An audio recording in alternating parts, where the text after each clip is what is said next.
Sa buhay, may mga panahon na tayo ay sumasalubong sa mga hamon at pagsubok.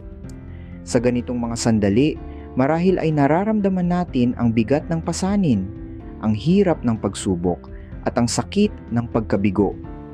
May mga pagkakataon din na parang lumilitaw sa atin ang isang patalim, isang mapanganib na pagpipilian na tila nag-aalok ng agarang ginhawa.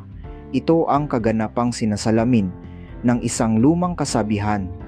Ang taong nagigipit sa patalim kumakapit. Sa oras ng kagipitan, tila ang kaisipan natin ay nahuhuli sa pagitan ng desperasyon at pag-asa. Ngunit sa kabila ng lahat, tayo ay tanging nilalang na may kakayahang magpasya, magbago, at magbagong buhay.